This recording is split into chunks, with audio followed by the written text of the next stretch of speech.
গল্পতরু চ্যানেলে আপনাদের সাথে আছি আমি রাজ। পড়ছি হুমায়ুন আহমেদের উপন্যাস সানাউল্লাহর মহাবিপদ। উপন্যাসটিকে আমরা অডিও বুক করার সময় 3টি পর্বে ভাগ করেছি। আজ পড়ছি এর প্রথম পর্ব। উৎসর্গ। মধ্যরাতে যাদের সঙ্গে হিমুর দেখা হয়, বইটি তাদের জন্যে। সানাউল্লাহ কৃষি ব্যাংকের ম্যানেজার হিসেবে রিটায়ার করেছেন। অতীশ দীপঙ্কর রোডে একটা টিনশেড বাড়িতে একা থাকেন। সবাইকে বলে বেড়ান, সুখে আছি রে ভাই, মহা সুখে আছি। ব্যাংকের হিসাব মেলানোর ঝামেলা নাই, হাজিরা দেবার ঝামেলা নাই, পায়ের উপর পা তুলে সুখে জীবন পাত। আমার মতো সুখী বাংলাদেশে আরও আছে বলে মনে হয় না। তার কাজের ছেলের নাম রফিক। সে বাজার করে, রান্না করে এবং রাতে খাবার পর সানাউল্লাহর সঙ্গে ডিভিডি প্লেয়ারে হিন্দি ছবি দেখে। তিনি রফিককেও প্রায়ই বলেন, রফিক, এর নাম সুখ, ইংরেজিতে বলে হ্যাপিনেস। দিনের শেষে আরাম করে ছবি দেখা, রাত 10টায় ঘুমোতে যেতে হবে এমন কোনো বাধ্যবাধকতা নেই। প্রয়োজনে এক রাতে পরপর 3টা ছবি দেখতে পারি, কিংবা সন্ধ্যাবেলা ঘুমিয়ে পড়তে পারি, পারি না? পারেন স্যার।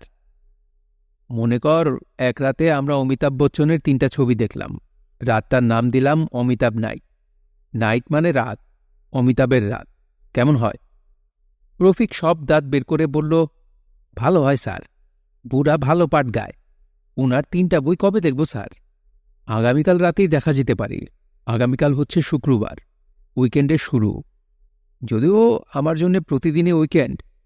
বিশেষ খাবার দাবারের ব্যবস্থা কর, পোলাও আর খাসির মাংসের রেজালা, সাথে ইলিশ মাছের ভাজি দিব স্যার? দিতে পারিস। পোলাও আর ইলিশ এক সুথায় গাঁথা মালা। শুক্রবার সকালে রফিক বাজারের টাকা এবং ডিভিডি প্লেয়ার নিয়ে পালিয়ে গেল। অমিতাভের 3টা সিডি তিনি আলাদা করে রেখেছিলেন, সেগুলিও নিয়ে গেল।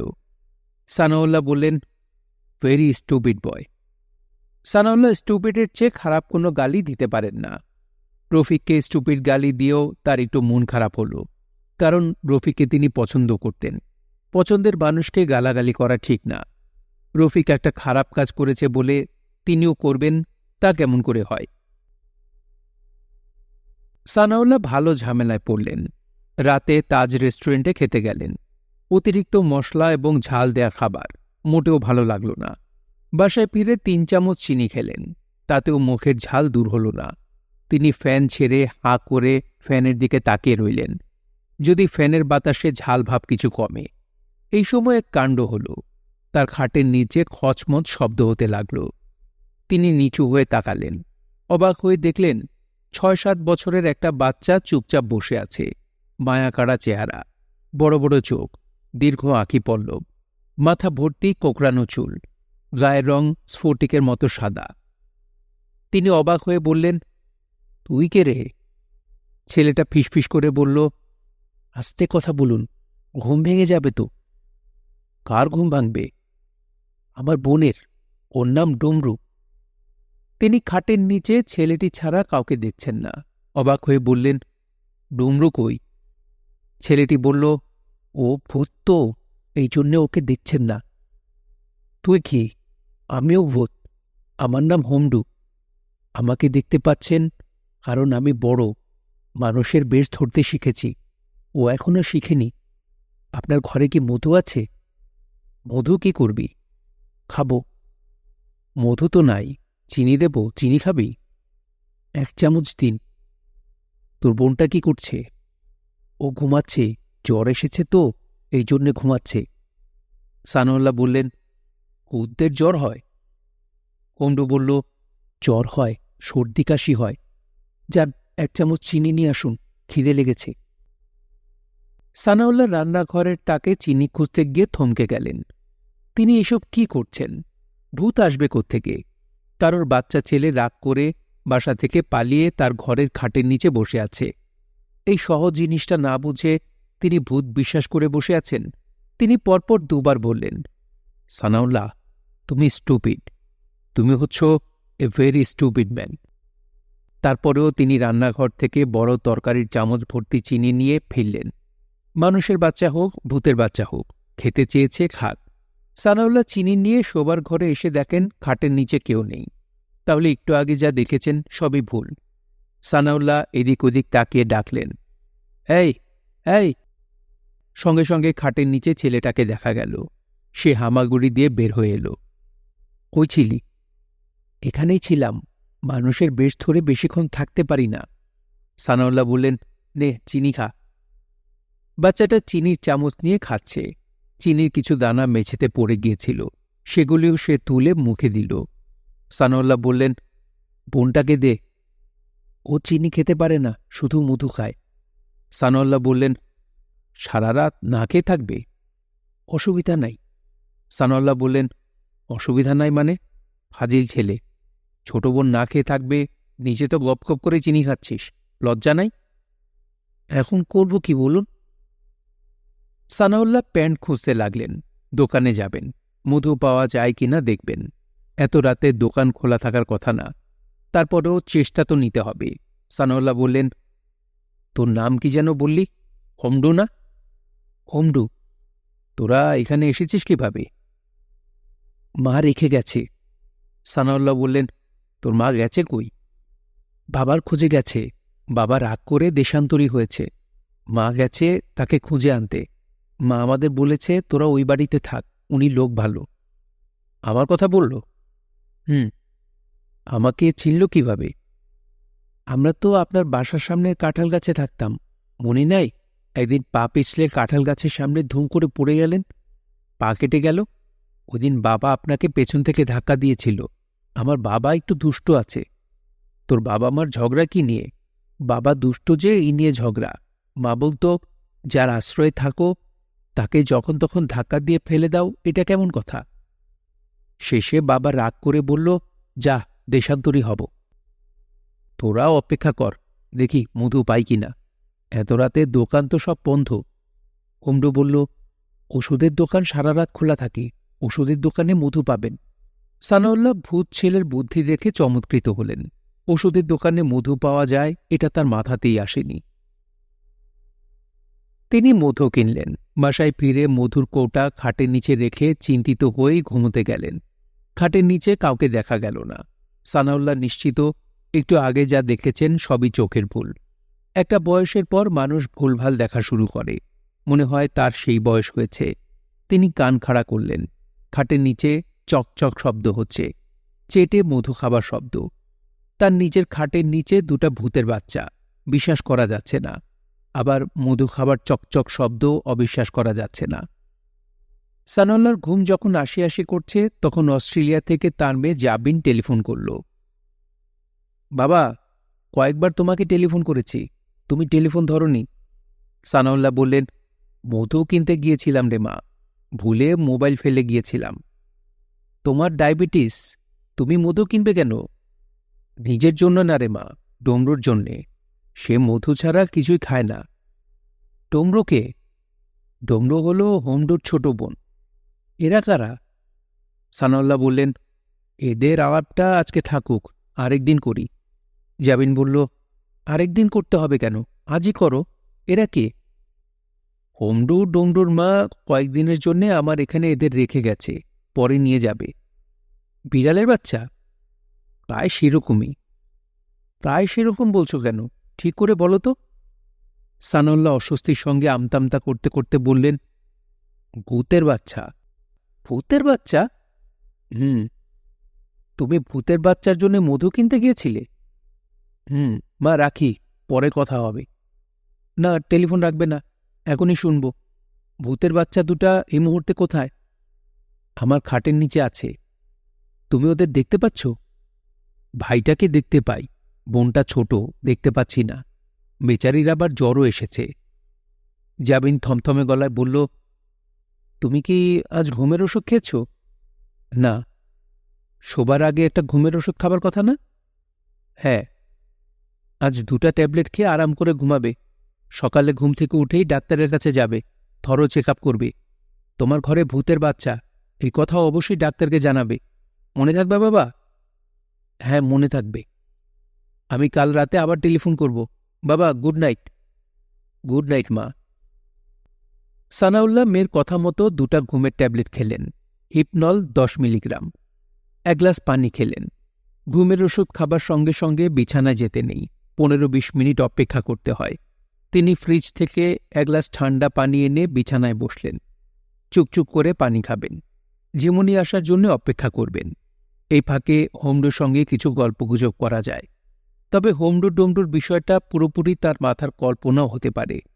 তার আপন ফুপা ফজলু চোখের সামনে কালো রঙের একটা কুকুর দেখতেন। কুকুরটা অন্ধ, তার লেজটা নাকি কাটা।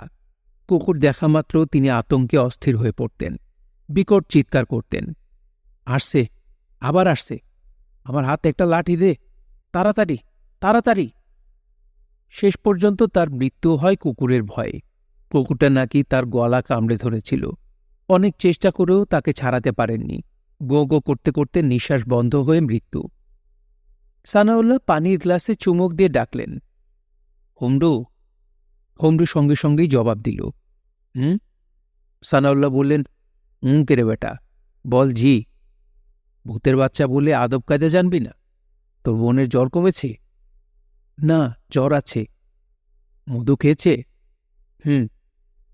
ঠান্ডা মেঝেতে শুয়ে জ্বর আবার আসতে পারে, একটা চাদর দিই, চাদরে ঘুমাও। না। তোদের ঘুমের ব্যাপারটা কীরকম? তোরাও কি আমাদের মতো রাতে ঘুমাস? আমরা দিনে ঘুমাই, রাতে জেগে থাকি। মানুষরা যেমন ঘুমের মধ্যে স্বপ্নে দেখে, তোরাও দেখিস? হঠাৎ হঠাৎ দেখি। কিরকম স্বপ্ন, ভয়ের না আনন্দের? ভয়ের।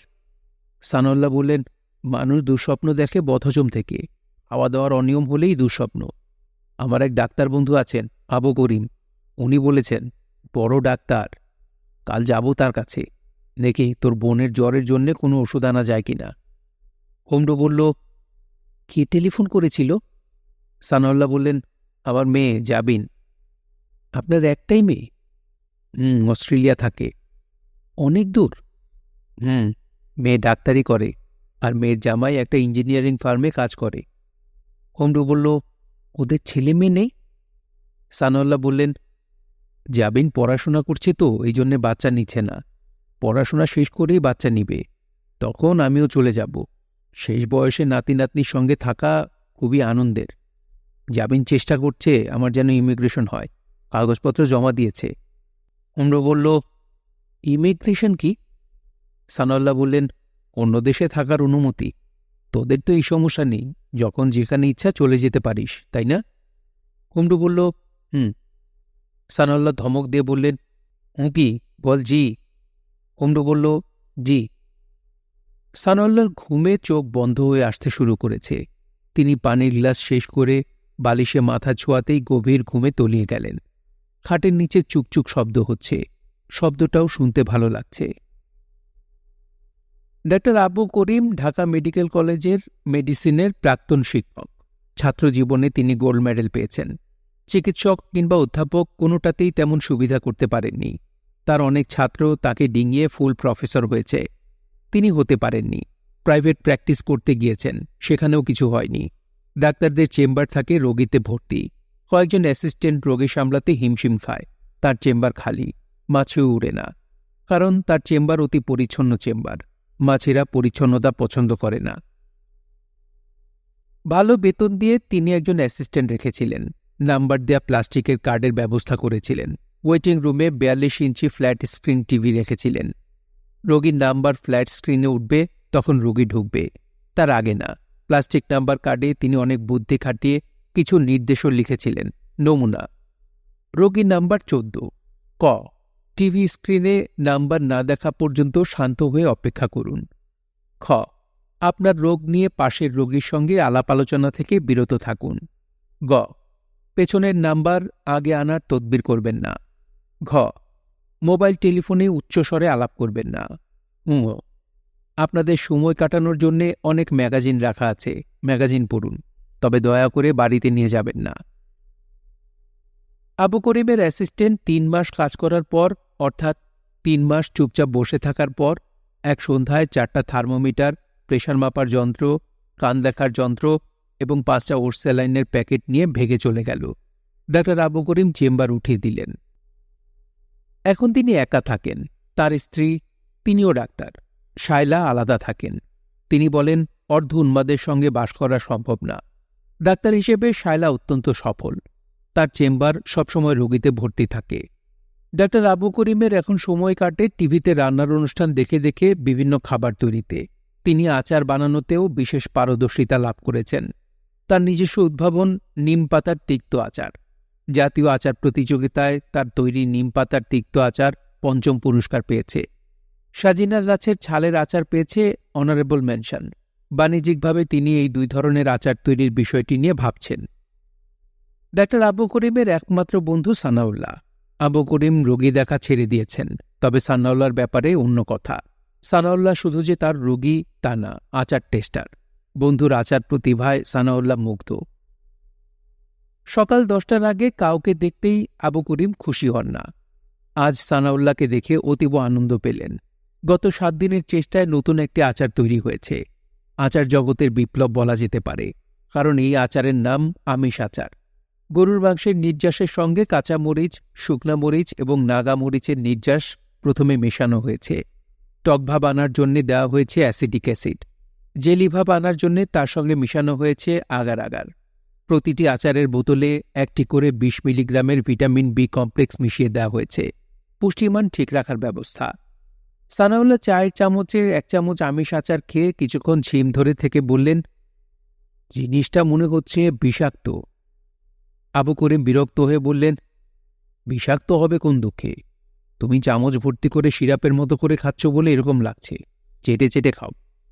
সানাউল্লাহ তাই করলেন এবং বললেন, মন্দ না। আবু করিম বললেন, মন্দ না শব্দটা আমার সামনে দ্বিতীয়বার উচ্চারণ করবে না। মন্দ না হচ্ছে একটা নন কমিটাল টার্ম। লাইফে কমিট করতে হয়। বলবে মন্দ অথবা ভালো, মন্দ না কখনোই না। সানাউল্লাহ বললেন, ভালো, তবে একটু ইয়ে মানে স্পষ্ট করে বলো। স্পষ্ট করে বলতে পারছি না, আর ১ চামচ খেয়ে দেখি। যত ইচ্ছা খাও, অতি উপকারী আচার। প্রোটিনের বিল্ডিং ব্লক অ্যামিনো অ্যাসিডে ভর্তি। এর সঙ্গে হয়েছে ভিটামিন বি কমপ্লেক্স। আগার আগার দেওয়াতে কোষ্ঠকাঠিন্য কাজ করবে। নাগামরিচ এবং কাঁচামরিচের রস ব্লাড থিনারের কাজ করবে। থ্রম্বোসিস হবে না। সানাউল্লাহ মুগ্ধ হয়ে বললেন, দেখি আর ১ চামচ। তিনি দুপুরের মধ্যে বোতল অর্ধেকে নামিয়ে ফেললেন। আবু করিম বললেন, আজ মনটা বিশেষ খারাপ। তোমার আচার খাওয়া দেখে মন খারাপ ভাব সামান্য কমেছে। মন খারাপ কেন? আমার চোর অ্যাসিস্ট্যান্টকে তোমার ভাবেই তার চেম্বারে চাকরি দিয়েছে। কাজটা ঠিক হয়নি। গুন্ডা প্রকৃতির কারো সঙ্গে তোমার পরিচয় আছে? আছে, আমার খালাতো ভাই হামিদুর রহমান, ওয়ার্ড কমিশনার। তাকে দিয়ে আমার চোর অ্যাসিস্ট্যান্টকে পাবলিকলি কানে ধরে উঠবস করাতে পারবে? তোমার ভাবির সামনে করালে ভালো হয়। সানাউল্লাহ বললেন, তার ঠিকানা জানি না, দেখি যোগাযোগ করতে পারি কিনা। আবু করিম আমিষ আচারের সাফল্যে মুগ্ধ হলেন। সানাউল্লাহ বললেন, জাবিন কাল রাতে আমাকে বিশেষভাবে বলেছে থরো চেক আপ করতে। আবু করিম বললেন, এখনই করছি, প্রেশার সুগার সব মেপে দিচ্ছি। সানাউল্লাহ বললেন, জ্বরের একটা ওষুধ দিও তো। আবু করিম বললেন, তোমার জ্বর? আমার না, ডুমরুর জ্বর। ডুমরুকে? সানাউল্লাহ বললেন, ডুমরু হল হোমরুর ছোট বোন। বয়স? ঠিক বয়স বলতে পারবো না, শিশু। আবু করিম বললেন, শিশুদের আমি জ্বরের কোনো অ্যানালজেসিক দেবার পক্ষপাতী না। গায়ে স্পঞ্জ করে জ্বর কমানোর ব্যবস্থা করতে হবে, প্রয়োজনে কোল্ড শাওয়ার। সানাউল্লাহ বললেন, তোমার এই আমিষ আচার শিশুরা কি খেতে পারবে? এখনও টেস্ট করা হয় নাই, তবে ঝাল বেশি, এটা একটা সমস্যা। শিশুদের জন্য আলাদা একটা মিষ্টি ভার্সন করার পরিকল্পনা আছে। বাজারে অনেক কাঁচামরিচ পাওয়া যায়, ঝালের বংশও নাই। তার নির্যাস ব্যবহার করা হবে, সঙ্গে মধু দেয়া হবে। মধুর ফ্রুক্টোজ শিশুরা পছন্দ করবে, চেটে চেটে খাবে। সানাউল্লাহ হঠাৎ করে বললেন, তুমি কি ভূত বিশ্বাস করো? আবু করিম ভুরু কুচকে বললেন, ভূতের কথা এলো কি জন্যে? এমনি জিজ্ঞেস করলাম। ভূত বিশ্বাস করি না। ভূত হচ্ছে দুর্বল মস্তিষ্কের মানুষের কল্পনা। সানাউল্লাহ বললেন, ঠিক বলেছ। আবু করিম বললেন, ভূতপ্রেত প্রসঙ্গ আমার সামনে তুলবে না, অযথা সময় নষ্ট। সানাউল্লাহ বলল, অবশ্যই। তুমি আচারের বোতলটা নিয়ে যাও, ভাতের সঙ্গে খেয়ে দেখো কি অবস্থা। সানাউল্লাহ বন্ধুর কাছ থেকে আমিষের আচারের বোতল নিয়ে বাসায় ফিরলেন। জাবিন প্রায় সঙ্গে সঙ্গেই টেলিফোন করল। উদ্বিগ্ন গলায় বলল, বাবা, ডাক্তারের কাছে গিয়েছিলে? হ্যাঁ। ডাক্তার কি বললেন? ব্লাড কোলেস্টেরল টেস্ট করতে বলেছেন, কাল পরশু করিয়ে ফেলব। হোমডোর ডোমডোর বিষয়টা বলেছ? বলেছি, ডোমডোর জ্বরের কথা বললাম। উনি কোনো ওষুধ দিতে রাজি হননি, তবে ওদের জন্য 1 বোতল আচার দিয়ে দিয়েছেন। কি বললে? 1 বোতল আচার দিয়ে দিয়েছেন? হ্যাঁ, আমিষ আচার, ভিটামিন বি কমপ্লেক্স সমৃদ্ধ। বাবা, তুমি অবশ্যই ঘন ঘন করিম চাচার বাসায় যাবে না। এত বড় একজন ডাক্তার হয়ে যিনি শুধু আচার বানান, তার মাথায় সমস্যা আছে। সানাউল্লাহ হতাশ গলায় বললেন, শুধু আচার তো মা বানান না, রান্না করেন, নতুন নতুন রেসিপি আবিষ্কার করেন। তার আবিষ্কার তিতা করলা দিয়ে গরুর মাংস অসাধারণ জিনিস। একবার যে এই জিনিস খাবে তার মুখে অন্য কিছু রুচবে না। জাবিন বলল, করিম চাচা প্রসঙ্গে কথা বলতে আর ভালো লাগছে না। বাবা শুনো, তুমি তোমার ভূতের বাচ্চাকে টেলিফোন দাও, আমি কথা বলবো। এখন তো দেয়া যাবে না। কেন দেয়া যাবে না? তারা তোমার সঙ্গে কথা বলতে পারলে আমার সঙ্গেও কথা বলতে পারবে। ওরা ঘুমাচ্ছে। এরা দিনে ঘুমায়, রাতে জেগে থাকে। বাবা শুনো, তোমার কথাবার্তা আমার কাছে খুবই এলোমেলো মনে হচ্ছে। আমি 1 মাসের মধ্যে ঢাকায় এসে তোমার ব্যবস্থা করছি। সানাউল্লাহ আনন্দিত গলায় বললেন, মা চলে আয়, অনেকদিন তোকে দেখি না। কবে আসবি তারিখটা বল, আমি এয়ারপোর্টে থাকব। জাবিন বলল, আমাকে একটা সত্যি কথা বলো তো বাবা, তুমি ঢাকায় আমাকে আনার জন্য ভূতের গল্প ফেঁদেছ। তোমার মাথা খারাপ হয়ে গেছে এই মনে করে আমি ছুটে যেন চলে আসি। ঠিক বলেছি না বাবা? সানাউল্লাহ চুপ করে রইলেন। জাবিন বলল, দেখেছ আমার কত বুদ্ধি। আমাকে আনার জন্য ভূতের গল্প ফাঁদার প্রয়োজন নেই বাবা। তোমার জামাই ছুটি পাচ্ছে না বলে আসতে পারছি না, ছুটি পেলেই চলে আসব। আমাকে আর ভূত প্রেতের গল্প বলবে না। বাবা ঠিক আছে? হ্যাঁ ঠিক আছে। বাবা টেলিফোন রাখি। আচ্ছা। টেলিফোন রেখে সানাউল্লাহ ঘর তালাবন্ধ করে বের হলেন। কয়েকটা জিনিস কেনা দরকার। হোমডো ডোমডোর জন্য নরম পোশাক, কয়েক কোটা মধু, বিভিন্ন রকমের ফলের জুসও কেনা যেতে পারে। মধু যেহেতু খায়, ফলের রসও খাবার সম্ভাবনা। নিউ মার্কেটে বইয়ের দোকানে যাওয়া দরকার, ভূত বিষয়ে বইপত্র যদি পাওয়া যায়। ভূতপ্রেত বিষয়ক অনেক বই পাওয়া গেল, সবই গল্প উপন্যাস, যেমন রাক্ষস খক্ষস, রক্তহীন ভূতের গল্প, বাঁশগাছের পেতনি। সানাউল্লাহর দরকার শিক্ষামূলক বই, এইসব না। তিনি লাইব্রেরিয়ানকে বললেন, এর বাইরে কিছু আছে? লাইব্রেরিয়ান বললেন, এর বাইরে বলতে কি বোঝাচ্ছেন? শিক্ষামূলক বই, যেমন ভূতের খাদ্য বা ভূতদের সামাজিক বিন্যাস।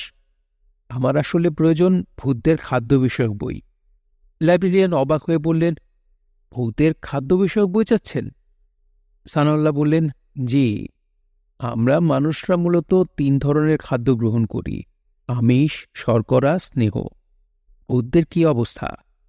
আমার বাসায় 2টা ভূতের বাচ্চা আছে, ওদের কি খাওয়াবো বুঝতে পারছি না, সমস্যায় আছি। আপনার বাসায় 2টা ভূতের বাচ্চা? জি, ভাই বোন। ও আচ্ছা। ভাইটা বড়, নাম হোমডো। ওদের পুষ্টিকর খাবার কি দেয়া যায় তাই নিয়ে চিন্তিত। লাইব্রেরিয়ান বললেন, স্যার, আপনি বরং ঢাকা বিশ্ববিদ্যালয়ে পুষ্টিবিজ্ঞানে চলে যান, তারা হয়তো বলতে পারবে। সানাউল্লাহ বললেন, পুষ্টিবিজ্ঞানে যাবার ইচ্ছা আছে, তবে তারা আমাকে পাগল ভাববে কিনা কে জানে। পাগল ভাবার সম্ভাবনা আছে। স্যার চা খাবেন? একটু চা খান, এখানে ভালো সিঙ্গারা পাওয়া যায়, সিঙ্গারা আনিয়ে দিই। সানাউল্লাহ লাইব্রেরিয়ানের ভদ্রতায় মুগ্ধ হলেন, চা সিঙ্গারা খেতে রাজি হলেন এবং ভদ্রতার কারণেই তার দোকান থেকে একটা বই কিনলেন, ভূতের বই, নাম মধ্যরাতের হাসি। লাইব্রেরিয়ান বললেন, স্যার, আমার নাম কাদের। এদিকে যখন আসবেন অবশ্যই আমার দোকানে আসবেন, চা সিঙ্গারা খেয়ে যাবেন। আপনার বাসায় গিয়ে ভূতের বাচ্চা দেখারও শখ আছে, যদি অনুমতি দেন। সানাউল্লাহ বললেন, এখন ওদেরকে লুকিয়ে রেখেছি, জানাজানি হলে লোকজন হামলে পড়বে, পত্রিকাওয়ালা, টিভি চ্যানেল, জীবন অস্থির করে ফেলবে। ঠিক বলেছেন স্যার। নিউ মার্কেট থেকে সানাউল্লাহ কিছু কেনাকাটা করলেন। হোমডোর জন্য লাল শার্ট, খাকি হাফ প্যান্ট, একজোড়া রবারের নরম জুতা। ডোমডোর জন্য কিছু কেনা হলো না, তাকে তিনি এখনও চোখে দেখেননি, তার সাইজ কি তাও জানেন না। কিছু খেলনা কিনলেন, ব্যাটারিতে চলে এমন গাড়ি, একটা মাছ, বোতাম টিপলেই লেজ নেড়ে এগুতে থাকে, পোঁপো শব্দ করে। বড় একটা গাঢ় হলুদ রঙের বল কিনলেন। ভূতের বাচ্চারা এইসব খেলনা পছন্দ করে কিনা তিনি জানেন না, তারপরেও কেনা থাকল। শিশু হচ্ছে শিশু, ভূত শিশু মানব শিশু আলাদা কিছু না বলেই তার ধারণা। এই বিষয়ে বিশেষজ্ঞ কারো সঙ্গে কথা বলতে পারলে ভালো হয়। ঢাকা বিশ্ববিদ্যালয়ে অ্যাপ্লাইড ফিজিক্সে তার এক বন্ধু আছেন, প্রফেসর, নাম ড আইনউদ্দিন। তার সঙ্গে আলোচনা করা যায়। ড আইনউদ্দিন সিরিয়াস ধরনের মানুষ, যে কোনো বিষয় নিয়ে সিরিয়াস কথাবার্তা বলতে পছন্দ করেন। ছাত্র মহলে তিনি গাইনুদ্দিন নামে পরিচিত। গাই নামক নিরীহ প্রাণী যেমন সারাদিন জাবর কাটে, গাইনুদ্দিনও নাকি তাই করেন, বিজ্ঞানের জাবর কাটেন। সানাউল্লাহ নিজের বাসায় না ফিরে আইনউদ্দিনের ফুলার রোডের বাসার দিকে রওনা হলেন। দুপুরের খাওয়া তার ওখানেই সারবেন। খেতে খেতে ভূত বিষয়ক আলোচনা করবেন। তাকে বাসায় না পাওয়া গেলেও সমস্যা নেই। আইনউদ্দিনের কাজের ছেলে রহমত তাকে ভালোই চেনে। আইনউদ্দিন এবং তার স্ত্রী রুবার ঝগড়া মিটমাট করার জন্যে তাকে অনেকবার এ বাড়িতে আসতে হয়েছে। তাদের ঝগড়া ধারাবাহিক নাটকের মতো হয়ে যাচ্ছে। প্রতি সপ্তাহে 2 বার করে হচ্ছে। দুজনের বয়সের বিরাট ব্যবধান একটা কারণ হতে পারে। আইনউদ্দিন বাসায় ছিলেন। সানাউল্লাহকে দেখে তিনি অতি বিরক্ত গলায় বললেন, তোমার সমস্যা কি? আইনউদ্দিনের এই বাক্য মুদ্রাদোষের মতো। যে কোনো মানুষের সঙ্গে দেখা হলেই তিনি বিরক্ত মুখে জিজ্ঞেস করেন, সমস্যা কি? সানাউল্লাহ বললেন, ভাবি বাসায় নেই? না। আবার ঝগড়া? আইনউদ্দিন বললেন, ঝগড়া টগড়া কিছু না। ইদানিং লক্ষ্য করছি আমি যাই বলি সে বিরক্ত হয়। গতকাল রাতে ঘুমাতে যাবার সময় আমি তাকে বললাম, ফটো ইলেকট্রিক ইফেক্টের জন্যে আইনস্টাইনকে নোবেল পুরস্কার দেয়া তাকে অপমান করার মতোই। রুবাকে বুঝানোর জন্যে রবীন্দ্রনাথের সঙ্গে একটা তুলনামূলক আলোচনায় গেলাম। তাকে বললাম, রবীন্দ্রনাথকে যদি তালগাছ এক পায়ে দাঁড়িয়ে উঁকি মারে আকাশে শুধুমাত্র এই কবিতাটার জন্য নোবেল পুরস্কার দেওয়া হতো, তাকে অপমান করা হতো। কথা শেষ করার আগেই তোমার ভাবি বিছানা থেকে নামতে নামতে বলল, বিদায়। আমি বললাম, বিদায় মানে কি? কাকে বিদায় বলছ? আইনস্টাইনকে না রবীন্দ্রনাথকে? তোমার ভাবি কোনো জবাব না দিয়ে পাশের ঘরের দরজা বন্ধ করে শুয়ে পড়ল। সকালে উঠে দেখি চলে গেছে। টেলিফোন করি, টেলিফোন ধরে না। তুমি এসেছ, ভালো হয়েছে। তুমি আমার শ্বশুরবাড়িতে যাবে। তোমার ভাবির সঙ্গে কথাবার্তা বলে তাকে বুঝিয়ে সুঝিয়ে নিয়ে আসবে। সানাউল্লাহ বললেন, অবশ্যই নিয়ে আসব। দুপুরে তোমার এখানে খাবো। রান্নাবান্না কি হয়েছে? জানি না, রহমতকে জিজ্ঞেস করো। বাজারের টাকা নিতে এসেছিল, ধমক দিয়ে বিদায় করেছি। মনে হয় না সে কিছু রেঁধেছে। রহমত রান্না করেছে, ভাত, ডাল এবং শুকনা মরিচের ভর্তা। খাবার টেবিলে সানাউল্লাহ ভূত বিষয়ক আলাপ তুললেন। তোমাদের সায়েন্স কি বলে? ভূত বললে কিছু আছে? আইনউদ্দিন বললেন, সায়েন্স এই বিষয়ে কিছু বলে না। সায়েন্স হচ্ছে পরীক্ষা নির্ভর শাস্ত্র। ভূত বিষয়ে কোনো পরীক্ষা হয়নি। হয়নি কেন? প্রয়োজন হয়নি বলে পরীক্ষা হয়নি। সানাউল্লাহ বললেন, তোমার কি মনে হয় ভূতের অস্তিত্বের কোনো সম্ভাবনা কি আছে? আইনউদ্দিন বললেন, এই বিষয়ে চিন্তা করিনি। সানাউল্লাহ বললেন, ছোটবেলায় শুনেছি রাতে মিষ্টির দোকানে জিনরা উপস্থিত হয়, সব মিষ্টি খেয়ে শেষ করে। এটা কি সম্ভব? আইনউদ্দিন বললেন, কোনো প্রাণী যদি খাদ্য গ্রহণ করে তাহলে অবশ্যই তাকে খাদ্যের বর্জ্য বের করে দিতে হবে। জিন মিষ্টি খেলে তাকে হাগু করতে হবে। কেউ কখনো জিনের গু দেখেছে? যেহেতু দেখে নাই সেহেতু জিন মিষ্টি খায় না। একে বলে ডিডাকটিভ লজিক। সানাউল্লাহ বললেন, তোমার কথায় যুক্তি আছে। যাই হোক, তুমি কি ভূতপ্রেত বিষয়ক কিছু তথ্য আমাকে জোগাড় করে দিতে পারবে? কি করবে? সানাউল্লাহ বললেন, রিটায়ারমেন্টে চলে গেছি, কাজকর্ম নাই তো, সময় কাটানো। সায়েন্সের কিছু সহজ বই দিয়ে দিই, পড়ে সময় কাটাও।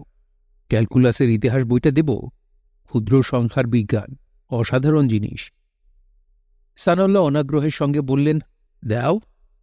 আরেকটা কথা জিজ্ঞেস করতে ভুলে গেছি, কুণ্ডা প্রকৃতির কোনো ছাত্র কি তোমার আছে? মারামারিতে বিশেষ পারদর্শী এরকম কেউ? কেন? একজনকে সবার সামনে চড়থাপ্পড় দেয়া প্রয়োজন। আইনউদ্দিন বিরক্ত গলায় বললেন, তোমার কাছ থেকে এই ধরনের কথা শুনব কল্পনা করিনি। আমি আমার ছাত্র ব্যবহার করব গুন্ডামির জন্য? আমি কি পলিটিক্যাল লিডার? সরি বলো। সানাউল্লাহ বললেন, সরি। আইনউদ্দিন তার ব্যক্তিগত লাইব্রেরি ঘেঁটে ক্যালকুলাসের ইতিহাস বইটা বের করলেন। সানাউল্লাহ ক্যালকুলাসের ইতিহাস বই নিয়ে বাড়ি ফিরলেন। আইনউদ্দিনের স্ত্রীকে আনার জন্যে তার যাবার কথা ছিল। আইনউদ্দিন কিছুতেই শ্বশুরবাড়ির ঠিকানা বা টেলিফোন নাম্বার মনে করতে পারলেন না। কাজেই স্ত্রী ফেরত আনার প্রজেক্ট বাতিল হয়ে গেল। খাটের নিচে হোমডু বসা, তার হাতে আমিষ আচারের কৌটা। সে কৌটায় চামচ ডুবিয়ে দ্রুত খাচ্ছে। খাবার দৃশ্যটা দেখছেন সানাউল্লাহ। তিনি মেঝেতে হাঁটু গেড়ে বসেছেন। হোমডু, তোর খবর কি? ভালো। তোর বোনের খবর কি? ডমরু, তার জ্বর কমেছে? আচারটা খেতে কেমন? ভালো। এর নাম আমিষ আচার, ভিটামিন বি কমপ্লেক্স সমৃদ্ধ। পুরো বোতল একা খেয়ে ফেলেছিস? পেট নেমে যাবে তো, হেগে বাড়ি নষ্ট করবি। হোমডু জবাব দিল না।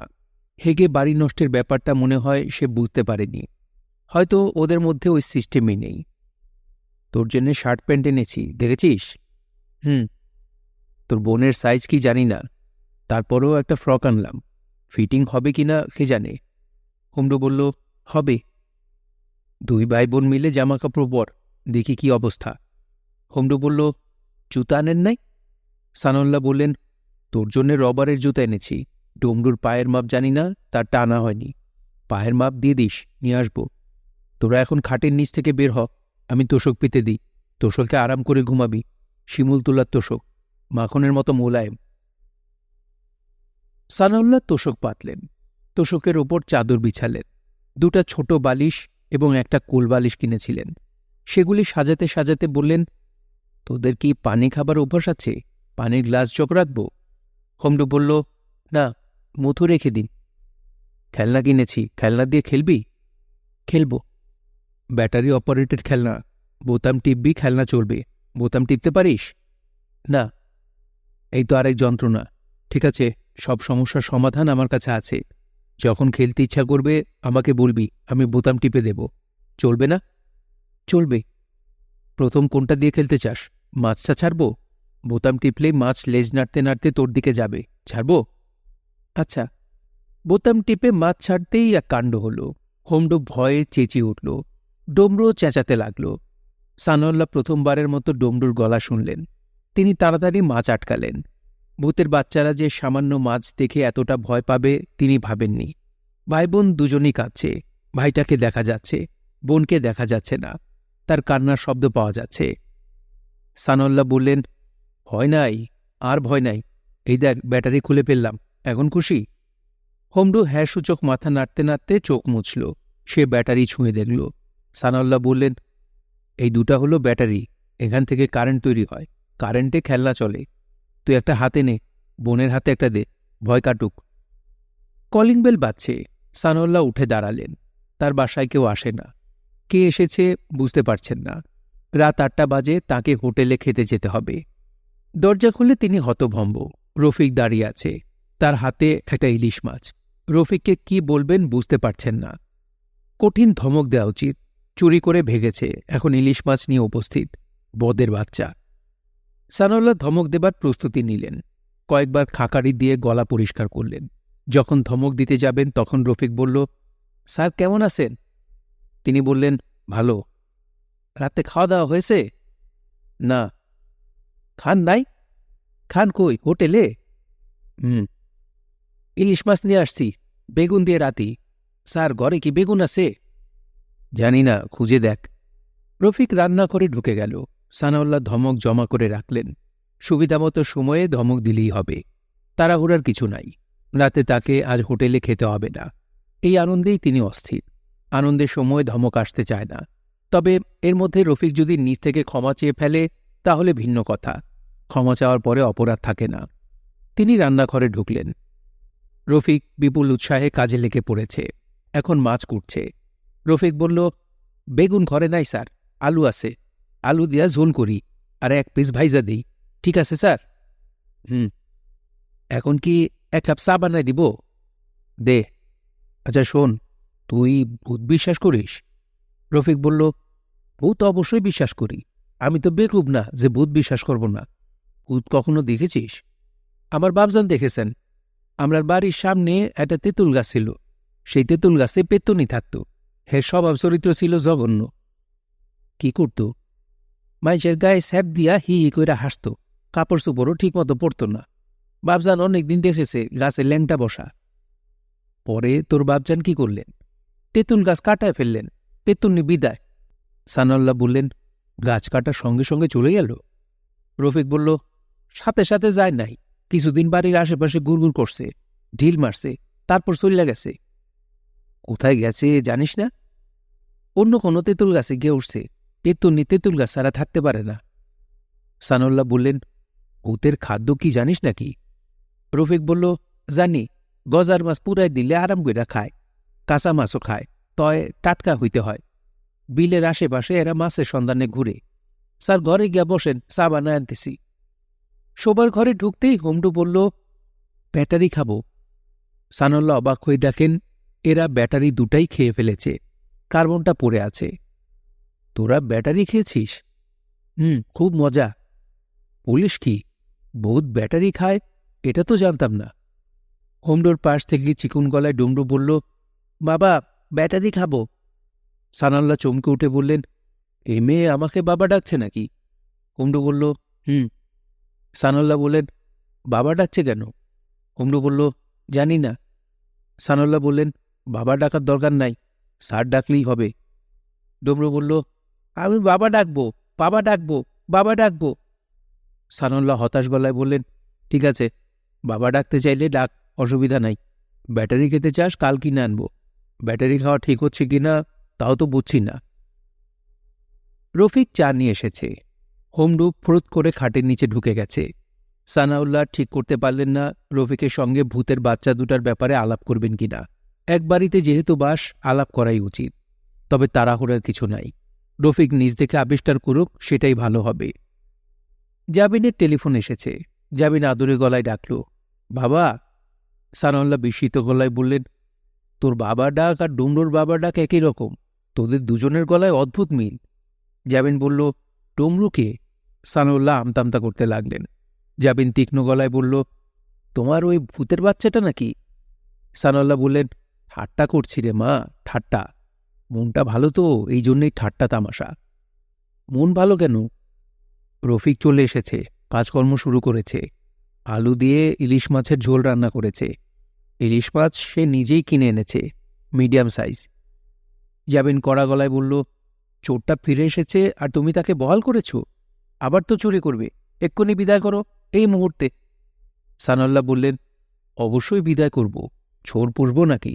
আমি চোর পোষার লোক না। জাবিন বলল, আমি টেলিফোন ধরে আছি, তুমি ওকে ডাকো, বিদায় করো, আমি যেন শুনতে পাই। এখন তোমার ডাকা যাবে না, তাকে একটা বিশেষ কাজে পাঠিয়েছি, ব্যাটারি কিনতে পাঠিয়েছি। সানাউল্লাহ মিথ্যা বলতে পারেন না, তবে মেয়ের সঙ্গে হড়বড় করে মিথ্যা বলছেন, তার নিজেরই অবাক লাগছে। ব্যাটারি কিনতে পাঠিয়েছ? দুটা ব্যাটারি ছিল, ওরা খেয়ে ফেলেছে। কারা খেয়ে ফেলেছে? ঠিক করে বলো বাবা, ব্যাটারি কে খেয়েছে? তোমার ওই ডুমরু? আরে না, ডুমরুর কোনো অস্তিত্ব আছে নাকি যে ব্যাটারি খাবে? তাহলে কে খেয়েছে? আমি খেয়েছি, টেস্ট করে দেখলাম। তুমি ব্যাটারি খেয়েছো মানে? তুমি কেন ব্যাটারি খাবে? সানাউল্লাহ হতাশ গলায় বললেন, ঠাট্টা করছি রে মা, ঠাট্টা, প্লেন অ্যান্ড সিম্পল ঠাট্টা। বিদেশের দীর্ঘদিন থেকে তুই ঠাট্টা তামাশা ভুলে গেছিস, এটা দুঃখজনক। জাবিন বলল, তুমি ঠাট্টা করছো এমন মনে হচ্ছে না, ব্যাটারি নিয়ে কিছু একটা অবশ্যই ঘটেছে, সেটা কি আমি জানতে চাই। সানাউল্লাহ আয়োজন করে মিথ্যা বলা শুরু করলেন। হয়েছে কি মা, আমি একটা মাছের খেলনা কিনেছি। বোতাম টিপলে মাছটা লেজ নাড়তে নাড়তে আগায়, কোনো কিছুর সঙ্গে ধাক্কা খেলে আবার ফিরে আসে, পোঁপো শব্দ করে। ওই খেলনার জন্যে ব্যাটারি কিনতে পাঠিয়েছি। খেলনা কার জন্যে কিনেছ? আমার জন্যে। তুমি মাছের খেলনা দিয়ে খেলবে? মানে তুমি মাছের খেলনা দিয়ে খেলো? সানাউল্লাহ বললেন, সব সময় তো খেলি না, ঘুমোতে যাওয়ার আগে কিছুক্ষণ খেলি।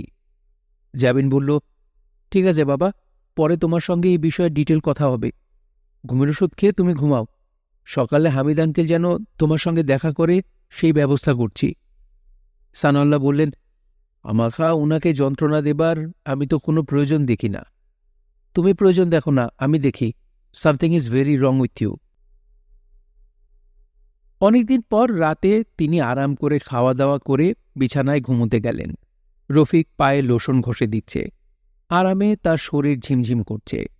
ঘুমিয়ে পড়লে আরামটা পাওয়া যাবে না বলে তিনি কষ্ট করে জেগে আছেন। তার হাতে মধ্যরাতের হাসি নামের বই। কাহিনী অত্যন্ত জমাট। শহরতলির এক হোটেলে কুদ্দুস নামের একজন ক্যানভাসার রাত কাটাতে গেছে। সে যতবার বাতি নিভিয়ে ঘুমোতে যায় ততবার আপনা আপনি বাতি জ্বলে ওঠে। বাথরুমের সিঙ্কেও সমস্যা, আপনা আপনি পানি পড়ে। সে কল বন্ধ করে বিছানায় শোয়া মাত্র কল দিয়ে পানি পড়তে থাকে। কুদ্দুস গেল হোটেলের রিসিপশনে বসা ম্যানেজারের কাছে কমপ্লেন করতে। সেখানে আরেক কাণ্ড। ম্যানেজারের জায়গায় অতি রূপবতী এক তরুণী বসে আছে। তরুণীর বয়স 16-17। পরনের শাড়ির রং লাল, গা ভর্তি গহনা, তার গাত্রবর্ণ দুধে আলতায়। তরুণী কুদ্দুসকে দেখে বলল, স্যার, কয়টা বাজে? কুদ্দুস বলল, 12টা বাজতে 1 মিনিট বাকি। তরুণী বলল, স্যার, তাড়াতাড়ি ঘরে চলে যান, 12টা বাজলে একটা ঘটনা ঘটবে, আপনি ভয় পেতে পারেন। কুদ্দুস বলল, কি ঘটবে? সানাউল্লাহ বই পড়া বন্ধ করলেন। তার ভয় ভয় লাগছে। 12টা বাজলে ভয়ঙ্কর কিছু ঘটবে এটা বোঝা যাচ্ছে। অতিরিক্ত ভয় পেলে ঘুম চটে যেতে পারে। তার চেয়ে রফিকের সঙ্গে কিছুক্ষণ গল্পগুজব করা যেতে পারে। সে এখনও ক্ষমা চায়নি, এটাও এক সমস্যা। তাকে দিয়ে ভুলিয়ে ভালিয়ে ক্ষমা চাওয়ানো দরকার। রফিক? জি স্যার। মানুষ ভুল করে, করে না? অবশ্যই করে, তয় নিজের ইচ্ছায় করে না। কার ইচ্ছায় করে? শয়তানের ইচ্ছায় করে। মানুষের কোনো দোষ নাই, সব দোষ শয়তানের। শয়তানের ঘাড়ে সব চাপিয়ে দিলে তো হবে না রফিক। শয়তানের ঘাড়ে চাপাবো না তো কার ঘাড়ে চাপাবো? সানাউল্লাহ হতাশ গলায় বললেন, আচ্ছা ঠিক আছে, এই নিয়ে পরে আলাপ হবে। আরেকটা কথা বলে রাখি, যদি কখনো দেখিস এই বাড়িতে 2টা ভূতের বাচ্চা ঘুরে বেড়াচ্ছে, ভয় পাবি না। রফিক বলল, ভয় পাবো কি জন্যে? আমার দেশের বাড়িতে যাইতে হয় গোরস্থানের কিনার দিয়া। গভীর রাত্রে বাড়ি যাইতেছি, হঠাৎ তাকায় দেখি গোরস্থানের তালগার সমান উঁচা এক লোক। বুঝলাম জিন। জিনটা কি করল? কিছুই করল না, সে তার মতো গোরস্থানে হাঁটাহাঁটি করতে লাগলো। আমি আস্তে বাড়ি চলে আসলাম। একটু ভয় পাস নাই? রফিক বলল, না, ডরাইলে ডর, না ডরাইলে কিসের ডর? সকাল 8টা বাজার আগেই হামিদুর রহমান উপস্থিত। সানাউল্লাহ তখন নাশতা শেষ করে চায়ের কাপে চুমুক দিয়েছেন। আরাম করে একটা সিগারেট ধরিয়েছেন। সিগারেট তিনি খান না। রফিক 1 প্যাকেট সিগারেট কিনে এনেছে। প্যাকেটটা রেখেছে রান্নাঘরের ফ্রিজের ওপর। তিনি বিস্মিত হয়ে বললেন, সিগারেট তো খাই না, তুই সিগারেট আনলি কেন? রফিক বলল, টাকার ভাঙতি পাই না, এই জন্যে কিনলাম। কোনোদিন যদি মন মেজাজ খুব খারাপ থাকে একটা টান দিবেন, আবার যদি মন মেজাজ খুব ভালো থাকে আরেকটা টান দিবেন, গেল ফুরাইয়া। সানাউল্লাহর মন মেজাজ আজ অতিরিক্ত ভালো, সেই হিসেবে সিগারেট ধরিয়েছেন। হামিদকে দেখে তার কলিজা অনেকখানি শুকিয়ে গেল। হামিদ অতি প্যাঁচ খেলা লোক। হামিদের কথাই তিনি তার বন্ধু আবু করিমকে বলেছিলেন। স্বভাব গিরগিটির মতো। সরকার বদলের সঙ্গে দল বদল। নিজের ক্যাডার বাহিনী আছে, এদের দিয়ে তিনি যাবতীয় কুকর্ম করান। হামিদ সানাউল্লাহর খালাতো ভাই। যখন সানাউল্লাহর স্ত্রী জীবিত ছিলেন তখন বিপদে আপদে হামিদকে ডাকতেন। এখন যোগাযোগ নেই। হামিদ সানাউল্লাহর সামনের চেয়ারে বসতে বসতে কড়া গলায় বললেন, সিগারেট ফেলো। সকালবেলা বিষ হাতে নিয়ে বসে আছো। সিগারেটের আরেক নাম ডেথ স্টিক, তা জানো? না, এখন জানলে। সিগারেট ফেলো। সানাউল্লাহ আত খাওয়া সিগারেট ফেলে দিলেন। হামিদ বুক পকেট থেকে একটা কাগজ বের করলেন। গতরাতে জাবিনের সঙ্গে টেলিফোনে তার কথা হয়েছে। গুরুত্বপূর্ণ পয়েন্টগুলি তিনি কাগজে লিখে রেখেছেন। তার আলজিমার্সের মতো হয়েছে, অনেক কথাই মনে থাকে না। কিছুদিন আগে ভয়ঙ্কর একটা ঘটনা ঘটেছে। ওয়ার্ড কমিশনারদের এক মিটিং। মেয়র সাহেবের খাস কামরায় মিটিং শুরু হয়েছে। তখন তিনি ভুলে গেলেন তার দল কি। তিনি কি বিএনপি নাকি আওয়ামী লীগের? বক্তব্য দিতে হলে দল বিবেচনা করে দিতে হবে। আওয়ামী লীগ হলে বঙ্গবন্ধুর স্বপ্নের বাস্তবায়ন দিয়ে শুরু করতে হবে। তিনি বিএনপির কেউ হলে স্বাধীনতার ঘোষক শহীদ জিয়ার আদর্শ নিয়ে শুরু করতে হবে। এত বড় একটা মিটিং হল, অথচ তিনি কোনো কথাই বলতে পারলেন না। মেয়র সাহেব এক পর্যায়ে বললেন, হামিদ সাহেব, আজ দেখি আপনি চুপচাপ, কিছু বলবেন? হামিদ দীর্ঘ নিঃশ্বাস ফেলে বললেন, কিছু বলবো না। হামিদ হাতের কাগজের দিকে তাকালেন। প্রথমেই লেখা ব্যাটারি খাওয়া। এ থেকে কিছুই বোঝা যাচ্ছে না। আরও বিস্তারিতভাবে লেখা উচিত ছিল। জাবিনের সঙ্গে যখন কথা হচ্ছিল তখন সবই পানির মতো পরিষ্কার ছিল, এখন সব ঘোলাটে লাগছে। হামিদ গলা খাগাড়ি দিয়ে বললেন, গতরাতে জাবিন মার সঙ্গে টেলিফোনে কথা হয়েছে। সে কিছু বিষয় নিয়ে অত্যন্ত চিন্তিত। আমাকে বলেছে তোমার সঙ্গে যোগাযোগ করতে। এখন বলো, ব্যাটারি খাওয়া বিষয়টা কি? কোনো কিছু গোপন করবার চেষ্টা করবে না। আজ পর্যন্ত কেউ তথ্য গোপন করে আমার কাছ থেকে পার পায় নাই। বলো, ব্যাটারি খাওয়াটা কি? সানাউল্লাহ বললেন, ব্যাটারি খাওয়া মানে ব্যাটারির খোসা ছাড়িয়ে পেস্টের মতো যে কেমিক্যাল আছে সেগুলি খেয়ে ফেলা। শুধু কঠিন দণ্ডটা খাওয়া যাবে না। কে খাচ্ছে ব্যাটারি? আমি খাচ্ছি। কেন? এটা কি কোনো মেডিসিন? সানাউল্লাহ বললেন, অবশ্যই মেডিসিন। নানান ধরনের ইলেকট্রোলাইট সেখানে থাকে। শরীরের ইলেকট্রোলাইট ব্যালেন্সের জন্য কার্যকর। হামিদ বললেন, কি কি অসুখে কাজ করে? বার্ধক্যজনিত অসুখে। হামিদ বললেন, ভুলে যাওয়া রোগে কাজে আসবে? ইদানিং সবকিছু ভুলে যাচ্ছি। সানাউল্লাহ বললেন, দেখতে পারেন। হামিদ বললেন, ডোজ কি? মানে দিনে কয়টা ব্যাটারি খাবো? সানাউল্লাহ বললেন, 7 দিনে একটা করে শুরুতে খেয়ে দেখতে পারেন। এ সাইজ ব্যাটারি। হামিদ বললেন, যা বলার পরিষ্কার করে বলো। অর্ধেক কথা পেটে রেখে দিলে তো বুঝবো না। নতুন ব্যাটারি খাবো নাকি চার্জ শেষ হয়ে গেছে এমন ব্যাটারি? নতুন ব্যাটারি। হামিদ বললেন, তোমার কাজের ছেলেকে পাঠাও, কিছু ব্যাটারি নিয়ে আসুক। প্রথম ডোজ তোমার সামনেই খাই। সানাউল্লাহ বললেন, রফিক ব্যাটারি কিনতেই গেছে। 1 পাতা ব্যাটারি কিনবে, সেখান থেকে আপনি 4টা নিয়ে নেবেন। 1 মাসের ওষুধ। খালি পেটে খেতে হবে?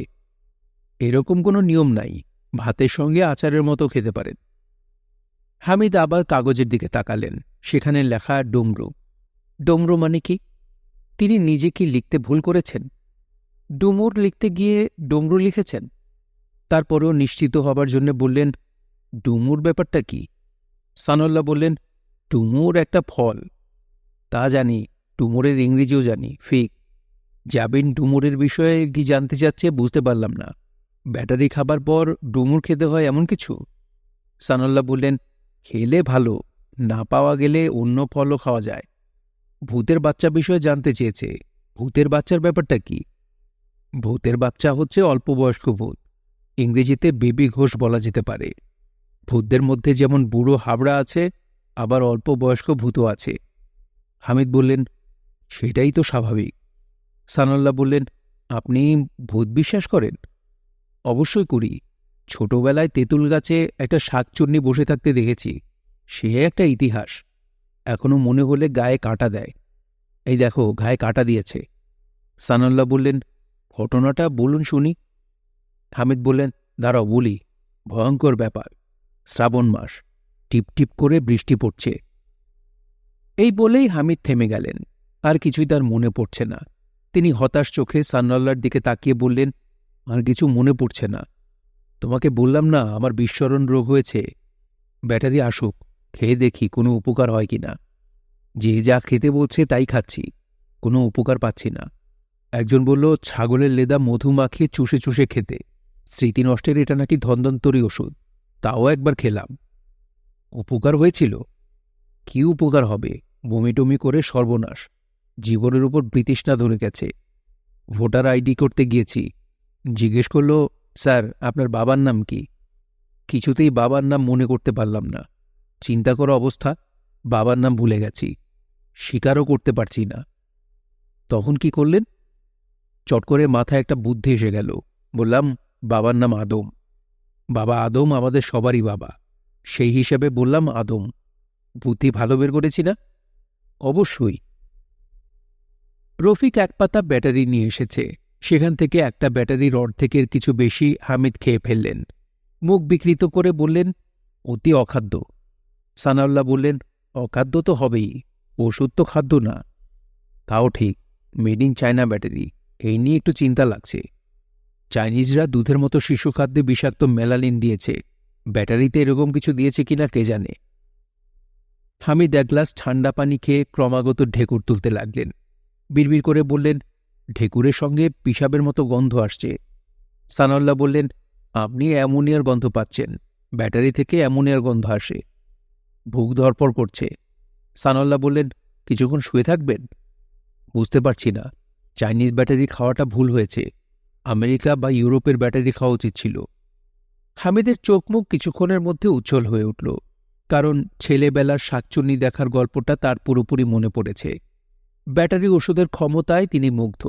তিনি বললেন, চাইনিজ ব্যাটারি হলেও পাওয়ার খারাপ না। শাকচুন্নির ঘটনাটা মনে পড়েছে, বলবো? বলুন শুনি। শ্রাবণ মাস, টিপটিপ করে বৃষ্টি পড়ছে, মাগরেবের নামাজ শেষ হয়েছে। আমি মূল বাড়ি থেকে বাংলাঘরে যাচ্ছি। বাংলাঘরের দক্ষিণে একটা তেঁতুল গাছ। হঠাৎ তাকিয়ে দেখি তেঁতুল গাছের ডালে পা ছড়িয়ে একটা শাকচুন্নি বসে আছে। আমি বললাম, এটা কে? শাকচুন্নিটা বলল, তুই হামিদ না? তুই আমারে চিনোস না? তোরে ধইরা একটা আছাড় যদি না দিছি। বলেই সে দুটা লম্বা হাত আমার দিকে বের করল। আমি অজ্ঞান হয়ে পড়ে গেলাম। একবারই দেখেছেন না আরও কয়েকবার দেখেছেন? আমি একবারই দেখেছি, তবে আমাদের বাড়ির অনেকেই কয়েকবার করে দেখেছে। তেঁতুল গাছ কাটবার কথা উঠল, তখন মা বললেন, ভিটাতে যেমন বাস্তুসাপ থাকে সেরকম বাস্তুভূত থাকে, এদের তাড়ানো ঠিক না। সে থাকুক তার মতো, ক্ষতি তো তেমন করছে না। ছোট পোলাপানকে ভয় দেখায় আর টিনের সালে ঢিল মারে, এর বেশি কিছু তো করে না। মার কথায় তেঁতুল গাছ আর কাটা হয়নি। শাকচুনিটা এখনো আছে? থাকতে পারে। রাজনীতিতে ঢোকার পরে দেশের বাড়িতে আর যাওয়া হয় না। জনগণের সেবা করতে গিয়ে নিজের বাড়িঘর ভুলে গেছি, তার মূল্যায়ন কই। খামাখা 3 মাস জেল খাটলাম। পত্রিকায় ছবি দিয়ে নিউজ করল, সন্ত্রাসী গ্রেফতার। দেশের জন্য কিছু করাই হয়েছে সমস্যা। আচ্ছা, আজকে যাই। শুনছিলেন হুমায়ুন আহমেদের উপন্যাস সানাউল্লাহর মহাবিপদ। পড়ছিলাম এর প্রথম পর্ব। উপন্যাসটি শুনে আপনাদের কাছে কেমন লাগছে তা অবশ্যই কমেন্ট করে আমাদেরকে জানাতে পারেন। ভালো লাগলে একটি লাইক করবেন, চাইলে শেয়ার করে অন্যকে শোনার সুযোগ করে দিতে পারেন। সবাই ভালো থাকবেন, সুস্থ থাকবেন এবং গল্পতরুর সঙ্গেই থাকবেন। ধন্যবাদ।